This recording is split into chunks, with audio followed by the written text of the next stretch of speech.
He handed her the divorce papers, with a smirk, convinced she was nothing more than a burden to his rising career. He thought he was discarding a starter wife, a woman whose bank account hovered near zero and whose only asset was her loyalty. He had no idea that the woman he was throwing out into the cold was the sole heir to a $50 million empire hidden in the shadows of New York's elite. By the time he realizes his mistake, the ink on the divorce papers will be dry, and the woman he called worthless will be the one signing his paychecks. This is the story of Sophie's ultimate revenge, a twist of fate that proves you should never judge a book by its cover, especially when that book is holding the checkbook.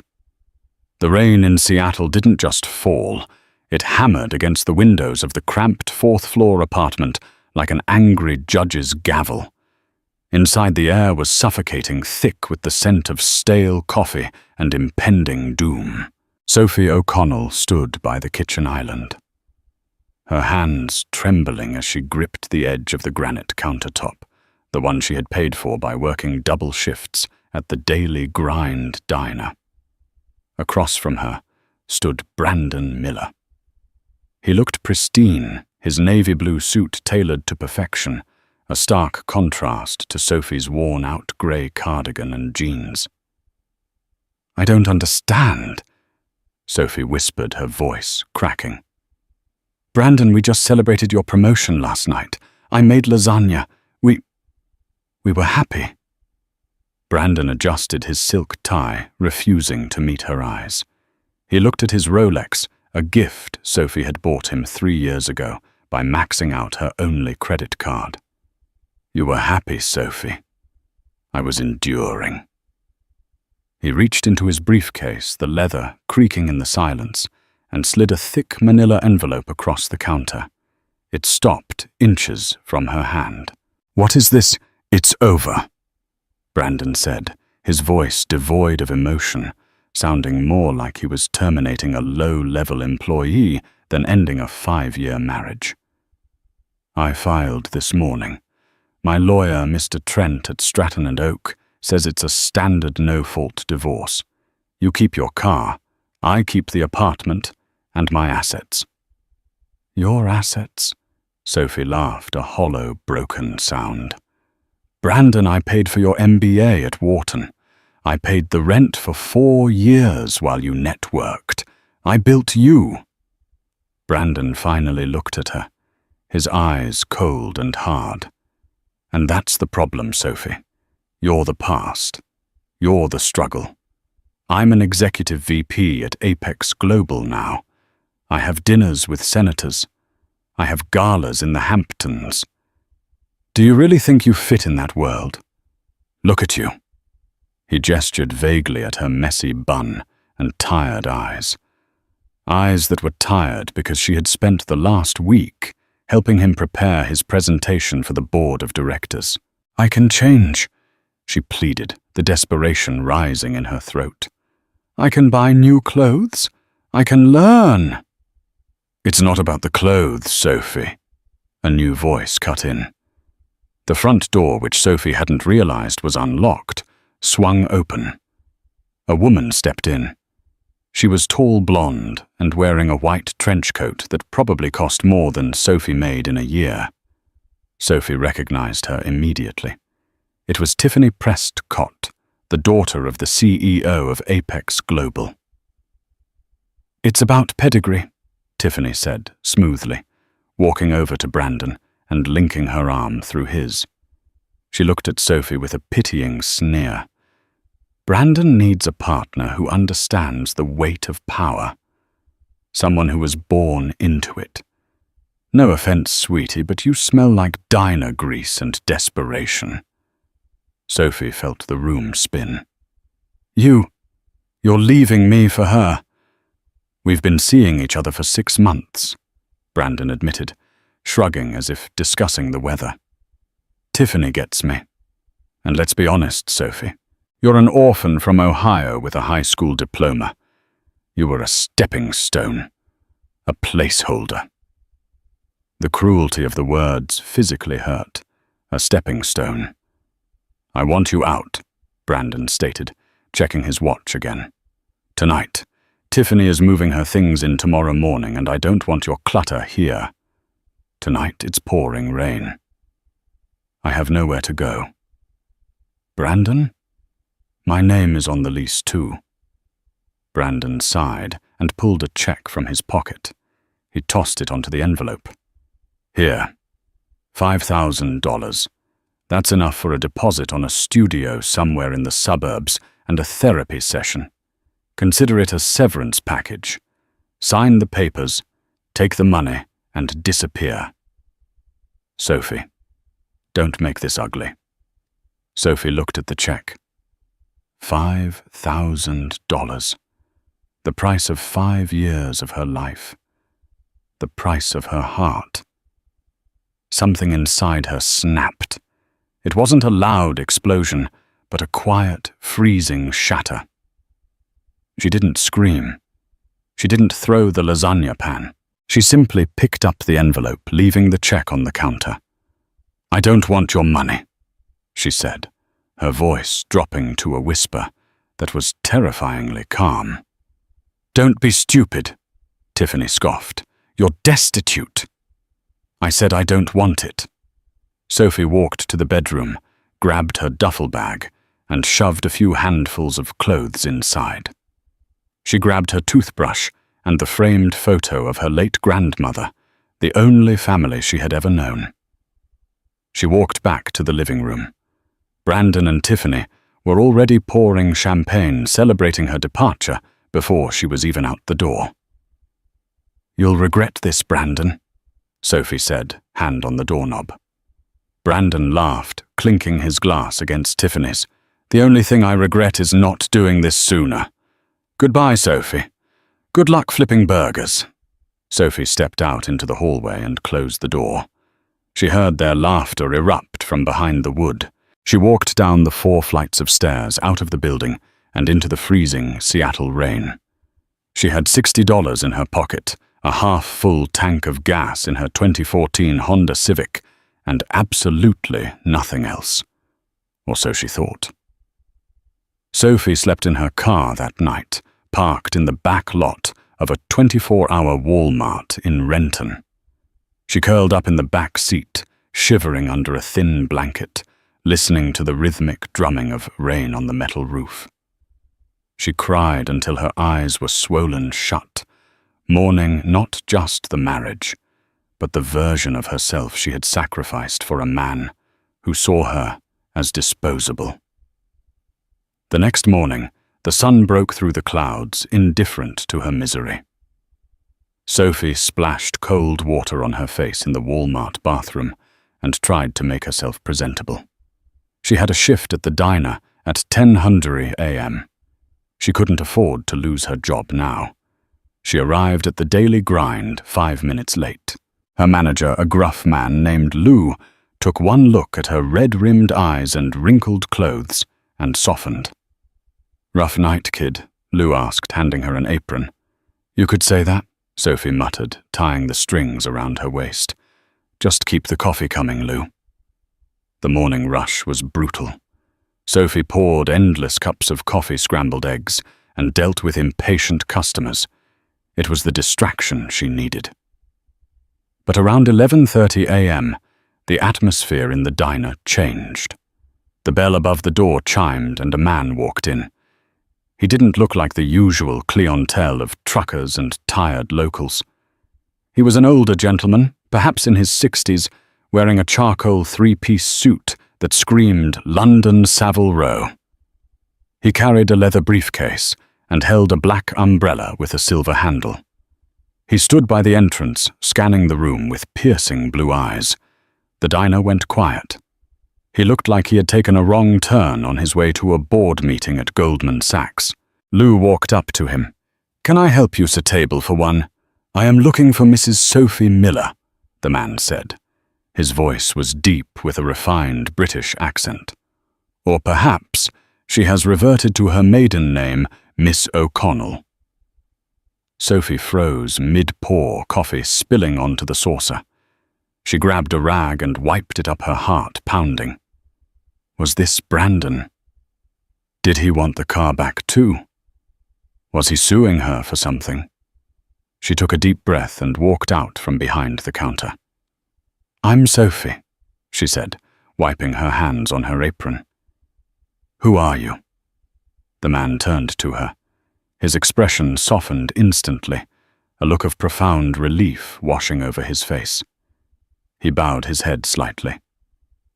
"Mrs. O'Connell, my name is Arthur Hemsworth.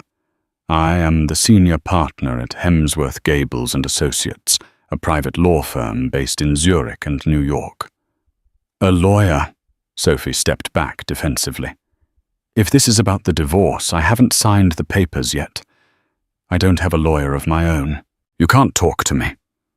Arthur Hemsworth smiled gently. "This has nothing to do with your husband, my dear. In fact, until 3 days ago, we were unaware you were married. May we sit? It is a matter of extreme urgency regarding your biological heritage."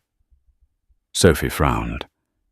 "My heritage, I was in foster care until I was 18. I don't have a heritage." "Please." Arthur gestured to a corner booth. "It will only take a moment, but it will change your life." Lou gave Sophie a nod of permission. She untied her apron and sat opposite the strange man. Arthur placed his briefcase on the table and clicked the gold latches open. He pulled out a thick document bound in velvet. "Sophie," Arthur began, his tone serious, "what do you know about your mother?" "Nothing," Sophie said bitterly. "She left me at a fire station in Ohio when I was 2 days old. No note, no name. I was a ward of the state." "That is what you were told," Arthur corrected. "The truth is far more complicated and far more dangerous. Your mother did not abandon you because she didn't want you. She hid you to protect you." Sophie stared at him. "Protect me from what?" "From her enemies, and from the burden of her legacy until you were old enough to handle it." Arthur slid a photograph across the table. It was a black and white photo of a stunningly beautiful woman standing on the deck of a yacht. She wore huge sunglasses and a scarf wrapped around her head, looking like a movie star from the 1960s. She was holding a baby. "This is Vivian St. James," Arthur said reverently. Sophie gasped. Even she, with her limited knowledge of high society, knew that name. Vivian St. James. The shipping magnate, the woman who owns half the ports in Europe. She died last week. It was all over the news. "Yes," Arthur said. "She passed away from a sudden heart failure in her estate in Monaco. Vivian St. James was a woman of immense power and immense secrecy. She had many rivals. When she gave birth to you 26 years ago, there was a credible threat against your life from a business competitor. She made the hardest choice a mother could make.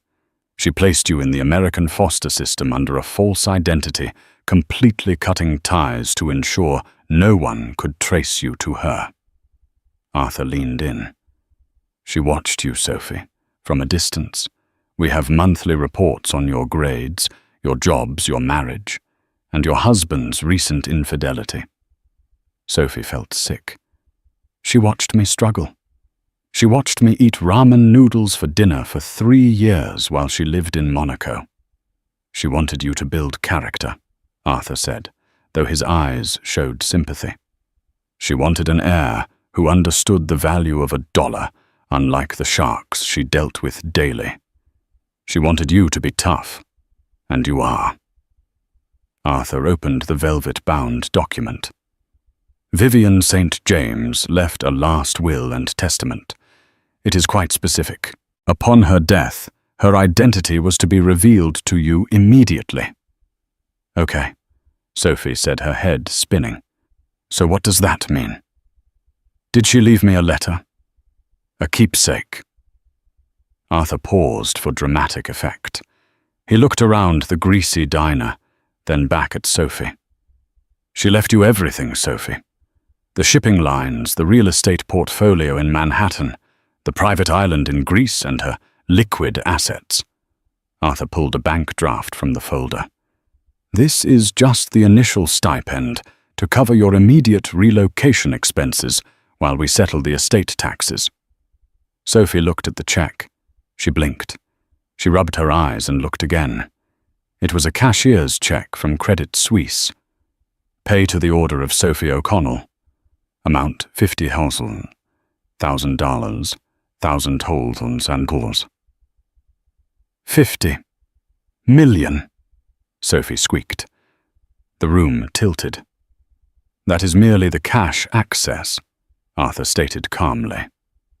The total valuation of the St. James estate is estimated at $4.2 billion.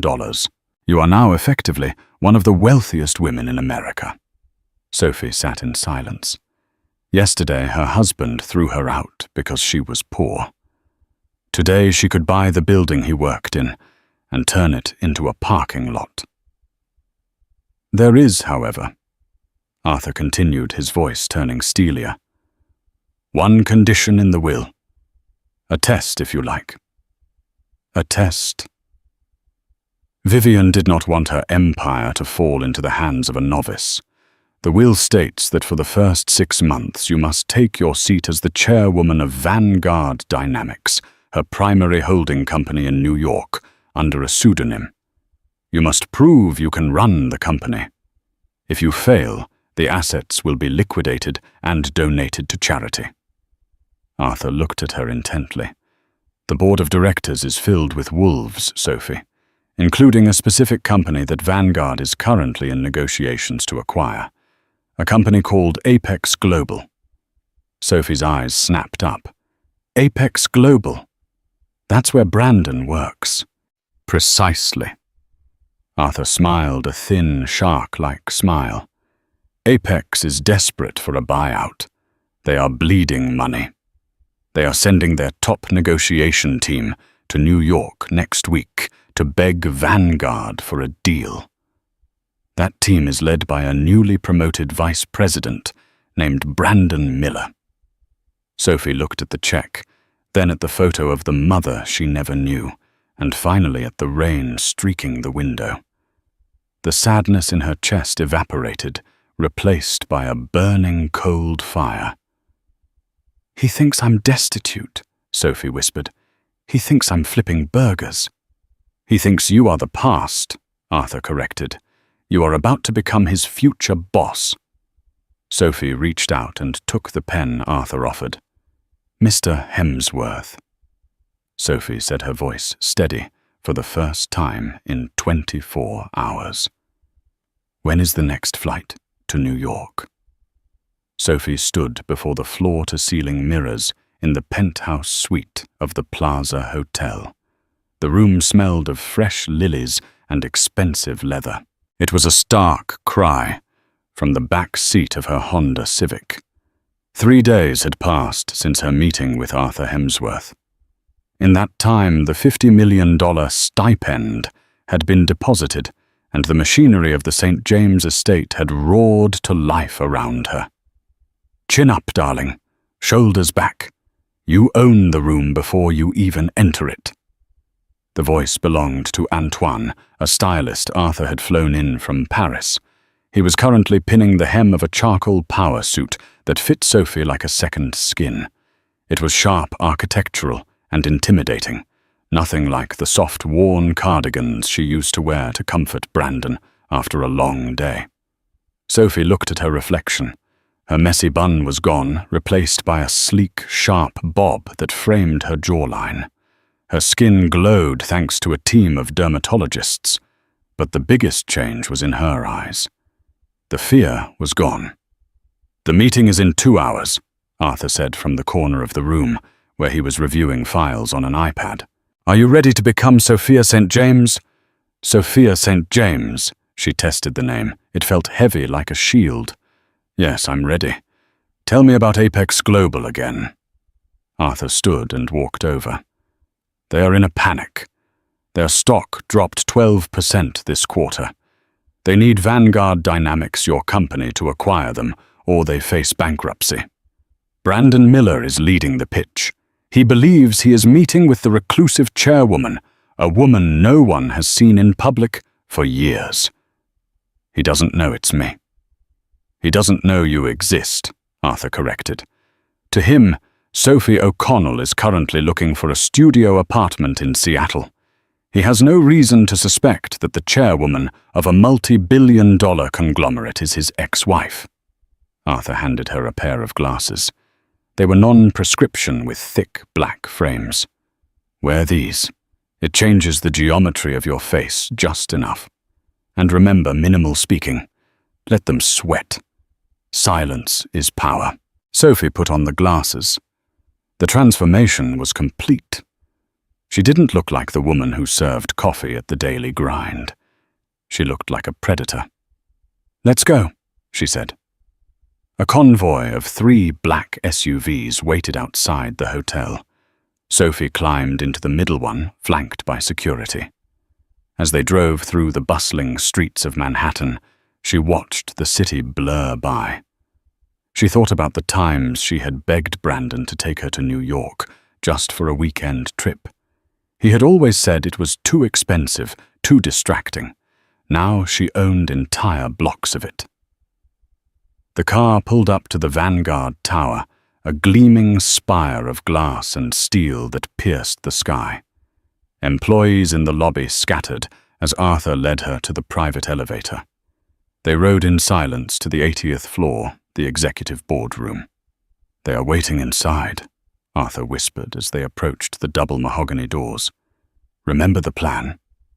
Sophie nodded. She took a deep breath, visualizing the check Brandon had thrown at her. $5,000. A severance package. "Open it," she commanded. The doors swung open. The boardroom was cavernous, dominated by a 50-foot table made of polished walnut. At the far end, a group of 5 men in suits sat nervously shuffling papers. As Sophie entered, flanked by Arthur and 2 other executives, the men scrambled to stand up. "Gentlemen," Arthur announced, his voice booming. "The chairwoman of Vanguard Dynamics, Ms. Sophia St. James." Sophie walked to the head of the table. She didn't smile. She didn't offer her hand.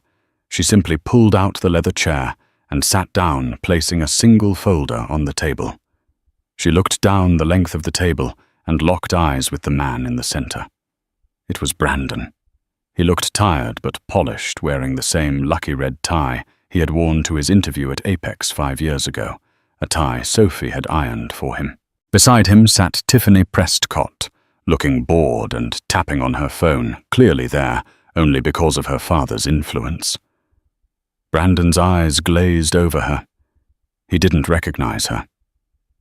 Why would he? He was looking for a shy, mousy girl in a diner apron.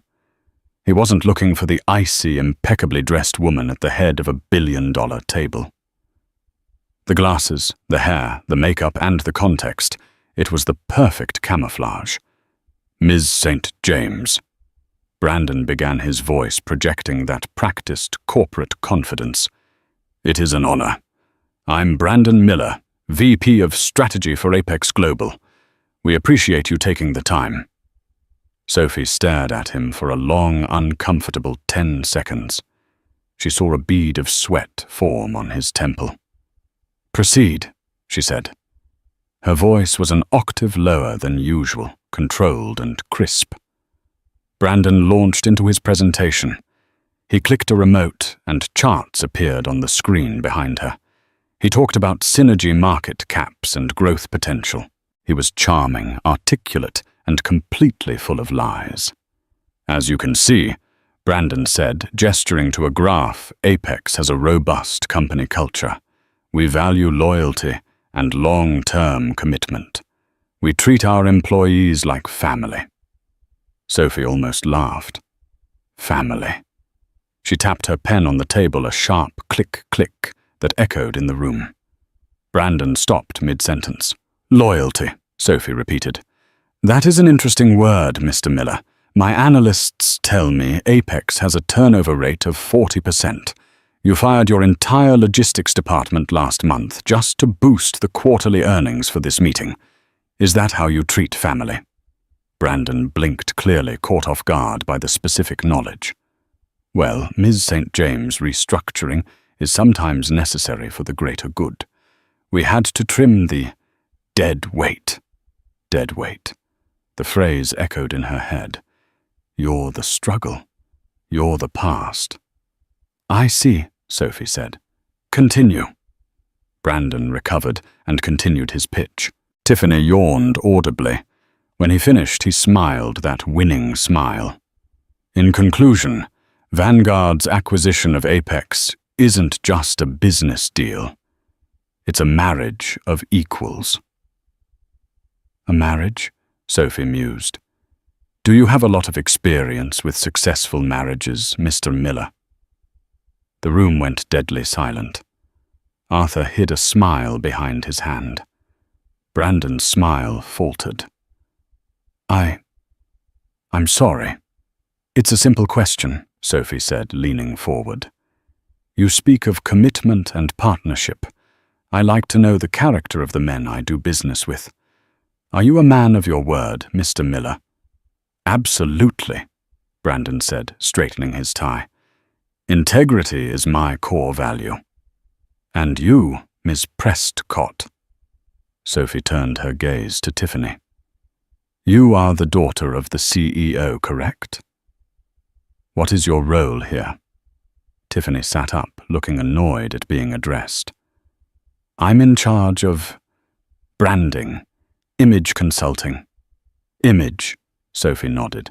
And yet you are texting during a multi-billion-dollar merger meeting. It does not project a very professional image. Tiffany flushed red. Excuse me. I think we've heard enough, Sophie said abruptly. She closed her folder. Wait, Brandon stammered. We haven't discussed the valuation. We're offering a very competitive entry price. Your company is drowning Mr. Miller, Sophie said coldly. You aren't in a position to offer anything. You are begging for a life raft. She stood up. The room followed suit. I will consider your proposal, Sophie said. But I have conditions. If Vanguard buys Apex, we will be restructuring the management team. I have a zero-tolerance policy for dead weight. Brandon nodded vigorously. Of course, we are open to any changes. Good, Sophie said. She turned to Arthur. Mr. Hemsworth, walk them out. I have a headache. As Brandon and Tiffany gathered their things, Brandon paused.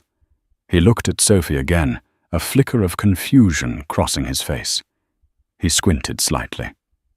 Ms. St. James, he said hesitantly. Have we met before? You look incredibly familiar.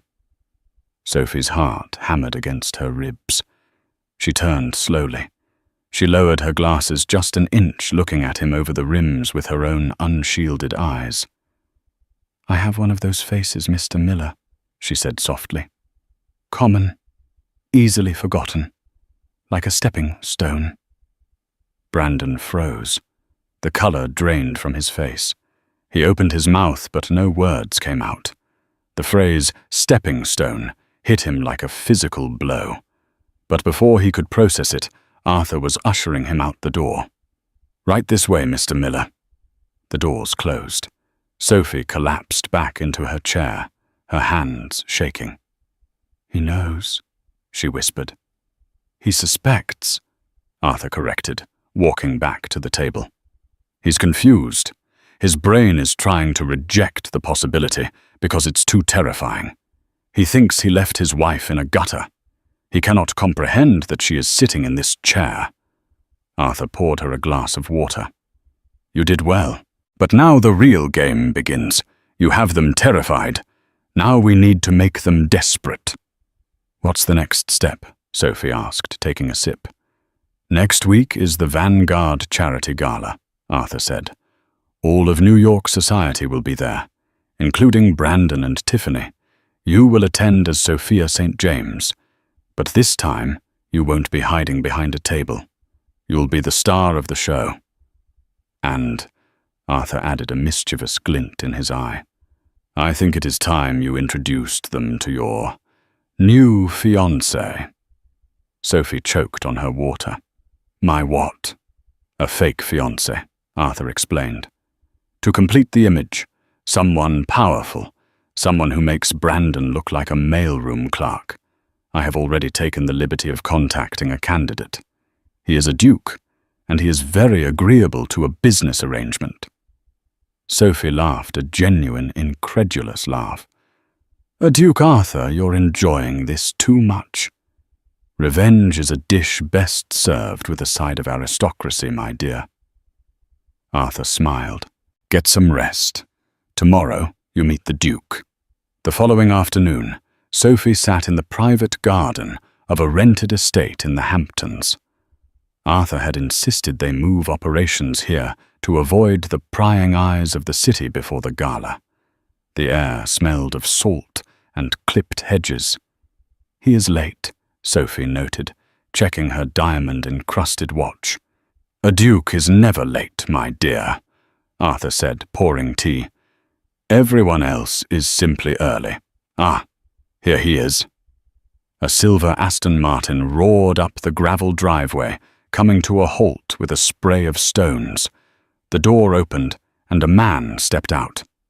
He was tall, with dark, unruly hair, and the kind of rugged jawline that belonged on a romance novel cover.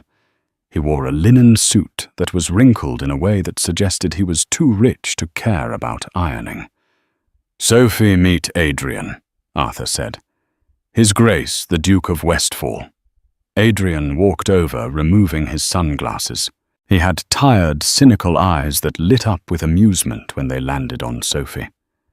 So, Adrian drawled, his British accent thicker than Arthur's. This is the secret billionaire hiding in plain sight. Arthur told me you were an heiress, but he didn't mention you were quite this intense.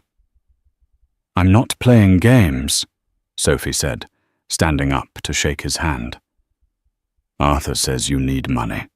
I need a distraction. It's a transaction. Adrian laughed, taking her hand and kissing the knuckles mockingly. Straight to business. I like that. Yes, my ancestral home in Cornwall has a leaking roof that costs more than a Learjet to fix. I provide the title and the arm candy. You provide the check. Do we have a deal? We have a deal, Sophie said. But you have to be convincing. My ex-husband will be there. He's arrogant, observant, and desperate. If he realizes who I am, before I'm ready to destroy him, everything falls apart. Adrian's expression sobered. He looked at her closely. The ex-husband, the one who traded you in. Don't worry, darling. By the time I'm done with him, he'll wish he'd never been born. I despise new money bullies. They spent the next 2 days rehearsing. They created a fictional backstory. They had met skiing in Gstaad 2 years ago, reconnected recently in Paris, and were now inseparable. Adrian taught her how to walk like royalty, slower with more entitlement. He taught her how to look at people as if they were furniture. You care too much, Adrian critiqued as they practiced dancing in the ballroom. You look at the servants when they pour wine. Stop it. You are Sophia St. James. You expect the wine to appear. You don't thank the air for existing. It's hard, Sophie admitted. A week ago, I was the one pouring the wine. That is your strength, Adrian whispered, spinning her around. You know their world. They don't know yours.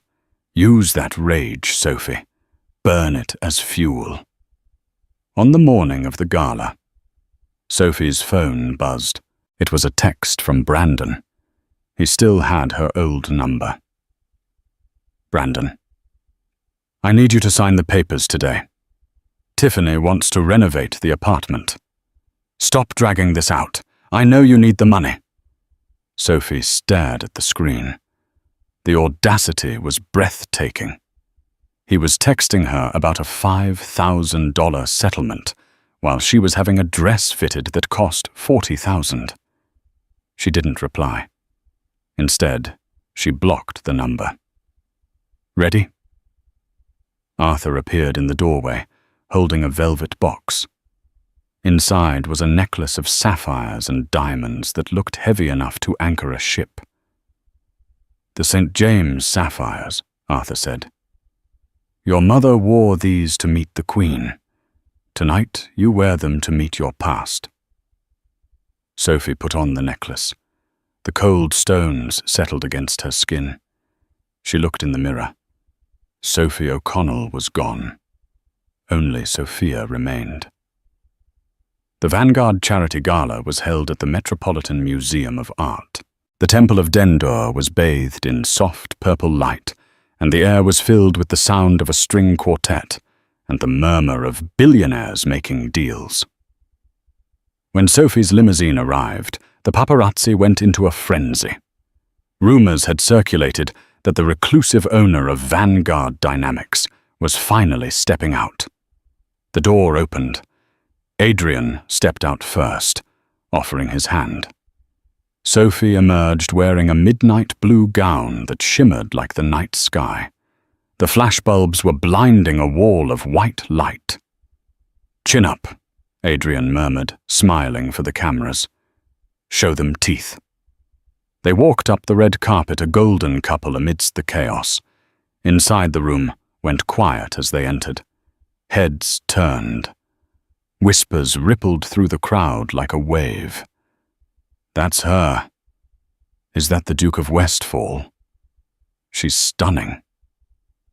In the center of the room, holding a glass of cheap champagne, stood Brandon Miller. Beside him, Tiffany Prestcott was wearing a bright pink dress that looked garish next to the elegance of the room. Brandon froze when he saw Sophie. His jaw literally dropped. "Close your mouth, Miller," Tiffany snapped, though she was staring too. "She's just rich. Stop drooling." "It's not that," Brandon muttered, his face pale. She looks exactly like Sophie. My Sophie." "Your Sophie is serving burgers in Seattle," Tiffany hissed. "This is Sophia St. James. She's worth $4 billion. Now come on, we need to suck up to her if we want that buyout." Brandon shook his head, trying to clear the fog. It was impossible. The resemblance was uncanny, but the aura was completely different. This woman radiated power. His Sophie had been meek, quiet, shrinking. This woman owned the oxygen in the room. Sophie and Adrian moved through the crowd, accepting compliments and greeting senators. Finally, they reached the circle where Brandon and Tiffany were waiting. "Miss St. James," Brandon said, stepping forward with a nervous smile. "It is wonderful to see you again after our meeting." Sophie turned slowly. She looked at him with a mix of boredom and mild recognition. "Mr. Miller," she said coolly. "And Miss Prestcott. You remember the Duke of Westfall?" "Charmed," Adrian said, looking at Brandon as if he were a stain on the carpet.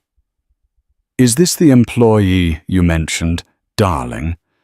The one with the restructuring issues?" Brandon flushed. Yes, I'm leading the Apex negotiation." "I hope you're enjoying the evening," Sophie said, swirling her drink. "The theme is second chances. Quite fitting, don't you think?" "Very," Brandon said, staring at her eyes. He couldn't help himself. "Ms. St. James, I have to ask, do you have family in the Midwest, Ohio, perhaps?" Tiffany elbowed him hard in the ribs. Sophie laughed, a light tinkling sound that terrified him. "Ohio? Good heavens, no. I was raised in Monaco and Zurich. Why do you ask? You remind me of someone," Brandon stammered. "Someone I used to know." "A lover?" Adrian asked, raising an eyebrow. "A mistake," Brandon said quickly, trying to impress the Duke. Just a phase I went through. Someone who didn't fit into this world.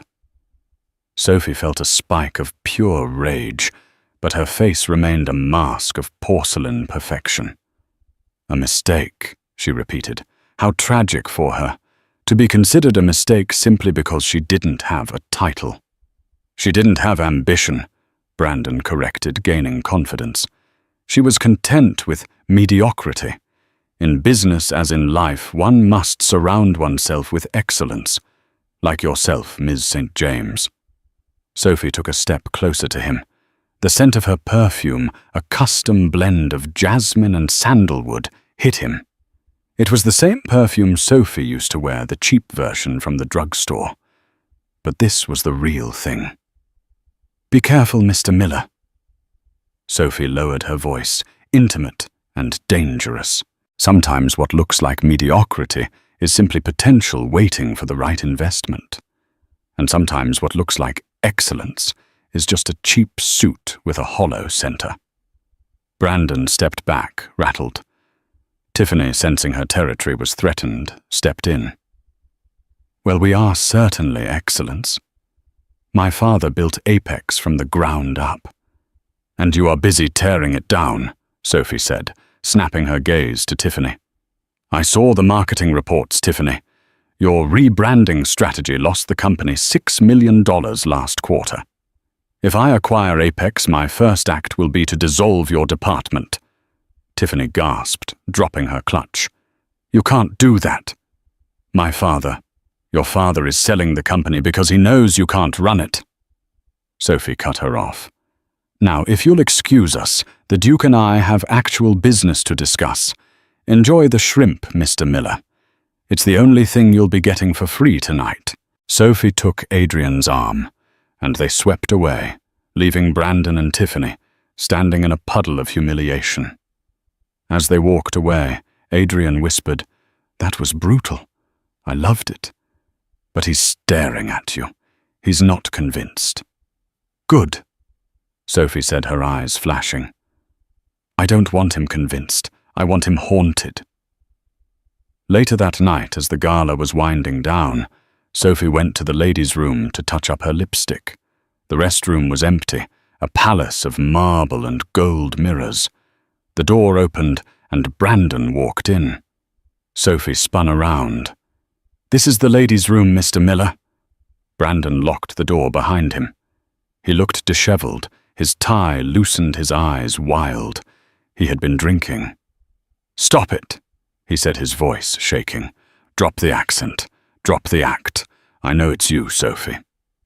Sophie leaned back against the sink, crossing her arms. She didn't call for security. She had been waiting for this. "And if I am?" she challenged, dropping the British lilt, her voice returning to the flat American tone he knew so well. "What are you going to do about it, Brandon?" Brandon staggered back as if she had slapped him. "It is you. But how the money? The company? You were broke. I gave you $5,000. You threw $5,000 at me," Sophie corrected, "and I left it on the counter. My mother was Vivian St. James. She hid me to keep me safe from people like you." Brandon began to laugh, a manic, hysterical sound. "I divorced a billionaire. Oh my God." "Sophie, baby, listen." He took a step toward her, his hands out pleadingly. The arrogance was gone, replaced by a pathetic, greedy desperation. "We can fix this. The papers aren't signed. We're still married. Legally. Half of this is mine. We can be a power couple. Think about it. Me running Apex, you running Vanguard. We'd be unstoppable." He reached for her arm. "I never stopped loving you. Tiffany meant nothing. She was just a strategy. You're my wife." Sophie looked at his hand on her arm. She looked at his face, sweating and eager. She felt absolutely nothing. No love, no hate, just disgust. She reached into her clutch and pulled out a folded document. "Actually, Brandon," she said, shaking his hand off, I signed the papers this morning. My lawyers filed them an hour ago. The divorce is final. Brandon froze. What? And... Sophie continued, a cruel smile playing on her lips. Since you were so eager to keep your assets and give me nothing, the prenup we didn't have means you get exactly what you asked for. Nothing. She walked past him toward the door. Oh, and one more thing, she said, hand on the handle. I've decided not to buy Apex Global. Brandon's eyes widened in horror. Sophie, no. If you don't buy us, the company goes under. I'll lose my job. My stock options will be worthless. I'll be ruined. I know, Sophie said softly. You said you needed a partner who understands the weight of power. Well, Brandon, this is what power feels like. She opened the door and walked out, leaving him alone in the bathroom, trapped in the reflection of 1,000 mirrors, realizing he had just lost the lottery of a lifetime. But the story wasn't over. Brandon wasn't the type to go down without a fight, and somewhere in the shadows, a real enemy, the one her mother had feared, was watching, realizing that the lost heiress had finally been found. The fallout from the gala was immediate and catastrophic for Apex Global. When Sophie announced she was withdrawing the buyout offer, Apex stock plummeted 40% in a single morning. Brandon Miller sat in his office packing a cardboard box. His phone had stopped ringing hours ago. His access card had been deactivated. Tiffany hadn't just dumped him. She had publicly blamed him for the failed deal to save her own skin. He held a framed photo of him and Sophie from their honeymoon, a cheap road trip to the Grand Canyon. He stared at it, his knuckles turning white. He had lost everything. The wife, the job, the future. You look pathetic, a voice rumbled from the doorway. Brandon looked up. Standing there was Charles Prescott, the CEO of Apex Global and Tiffany's father. He was a massive man, built like a linebacker, with eyes that looked like cold coins. He closed the door and locked it. Mr. Prescott, Brandon stammered. I can fix this. I know her. She's my ex-wife. I can talk to her. You've done enough talking. Charles growled, walking over to the window to look at the Vanguard Tower across the city. You led her right to us, but you were too stupid to realize who she really was. I, however, am not stupid. Charles turned to Brandon. I knew Vivian St. James. We were competitors, savage ones. I drove her out of New York 30 years ago. I thought I had broken her. When she died, I thought I had won. But then this girl appears. He pulled a gun from his jacket pocket. It was small, sleek, and black. Brandon froze. Sir, what are you doing? Sophie O'Connell is the only thing standing between my bankruptcy and $1 billion payout, Charles said calmly. If she dies without a named heir, which she hasn't had time to appoint, yet the Vanguard assets go into a trust that Apex has a dormant claim on, thanks to an old contract I forced Vivian to sign in the 90s. I just need her gone. You want to kill her, Brandon gasped. You're insane. I want you to bring her to me, Charles corrected, pointing the gun at Brandon's chest. She won't meet with me, but she might meet with a desperate, suicidal ex-husband begging for closure. You're going to call her. You're going to get her to the roof of the Vanguard Tower alone. And if you don't, I will frame you for corporate embezzlement, so severe you'll rot in prison for the rest of your life. Brandon swallowed hard. He was trapped. A pawn in a game he didn't understand. An hour later, Sophie stood on the helipad of the Vanguard Tower. The wind whipped her hair across her face. It was dusk, and the city lights were just starting to flicker on. She checked her phone. "Brandon. Please, just 5 minutes. I'm on the edge. Literally. I'm on your roof." The security door burst open. Brandon stumbled out, looking disheveled and frantic. But he wasn't alone. Charles Prescott stepped out behind him. The gun pressed into the small of Brandon's back. "Hello, my dear," Charles shouted over the wind. "You look just like your mother. Just as stubborn. Just as foolish." Sophie didn't flinch. She stood her ground near the edge of the helipad, her coat billowing around her. "Charles Prescott, Arthur told me you were the snake in the grass. I didn't think you'd be desperate enough to show your fangs this openly." "Desperation creates innovation," Charles sneered, pushing Brandon forward. "I have the paperwork ready, Sophie. You're going to sign over voting rights of Vanguard to Apex, effective immediately. And then, well, tragic accidents happen on windy roofs." Brandon looked at Sophie, tears streaming down his face. "Sophie, I'm sorry. He made me." Sophie looked at her ex-husband. For the first time, she didn't see a villain. She saw a coward, a small, weak man who had spent his life chasing things he didn't understand. "You really didn't learn anything, did you, Charles?" Sophie shouted, her voice cutting through the wind.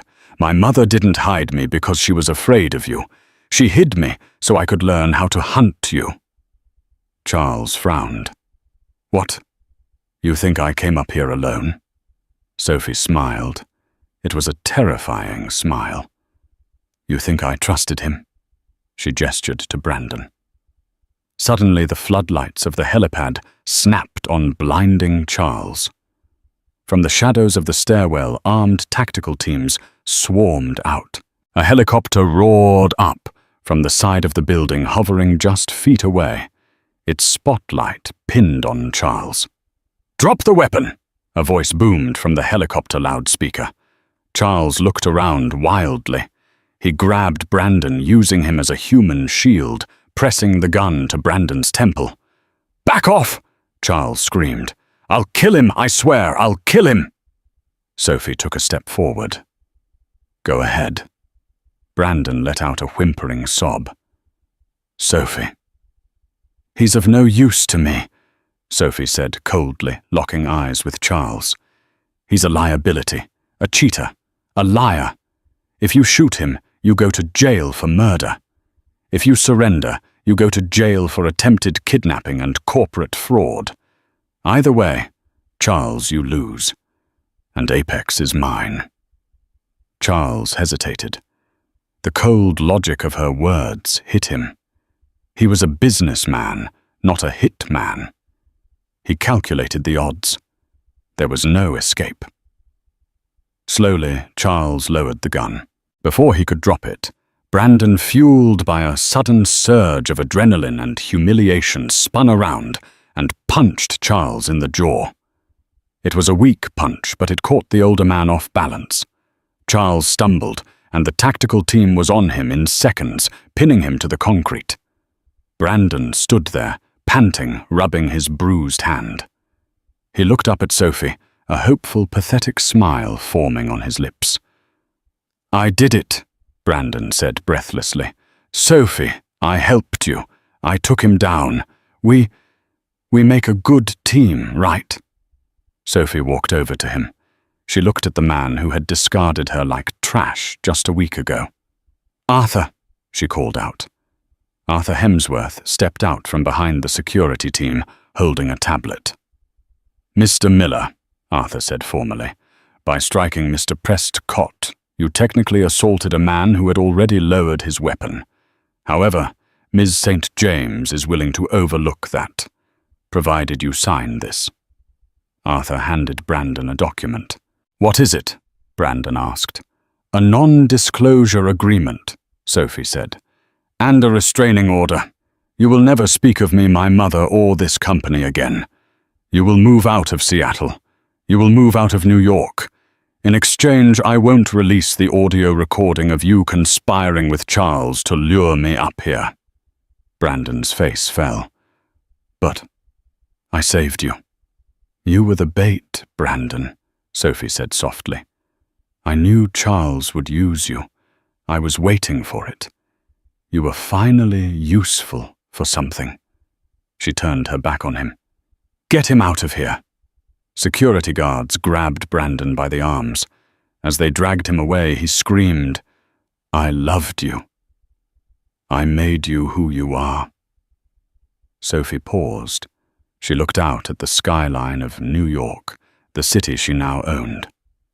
"No, Brandon," she whispered to the wind. "You broke who I was, and I built myself back together with gold." 6 months later.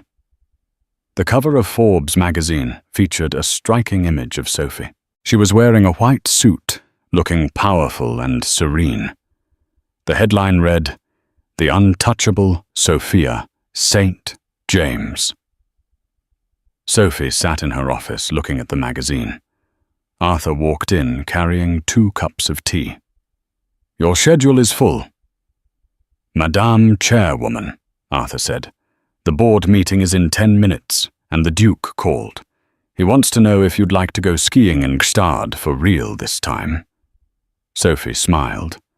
"Tell the Duke I'm busy acquiring a tech firm in Silicon Valley. Maybe next winter." "And Mr. Miller?" Arthur asked, placing the tea down. "Who?" Sophie asked, not looking up from her paperwork. Arthur grinned.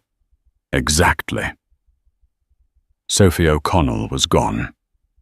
The girl who cried over unpaid bills and burnt lasagna had vanished into the rain. In her place stood a queen, and she had no intention of ever stepping down. Sophie's journey from a heartbroken waitress to a billionaire powerhouse proves one undeniable truth. The best revenge isn't screaming or fighting, it's succeeding. Brandon thought he was discarding a useless wife, but he was actually throwing away a winning lottery ticket. By the time he realized her worth, the price had gone up, and he could no longer afford her. It's a harsh reminder that you should treat people with respect, not because of who they might become, but because of who they are. What would you do if you found out tomorrow that you inherited $50 million? Would you tell your partner immediately, or would you test their loyalty first? And do you think Sophie was too harsh on Brandon at the end, or did he get exactly what he deserved? Let me know your thoughts in the comments below. If you enjoyed this story of karma and justice, please hit that like button, share this video with a friend who needs a confidence boost, and subscribe to our channel for more dramatic stories every week. Thanks for watching.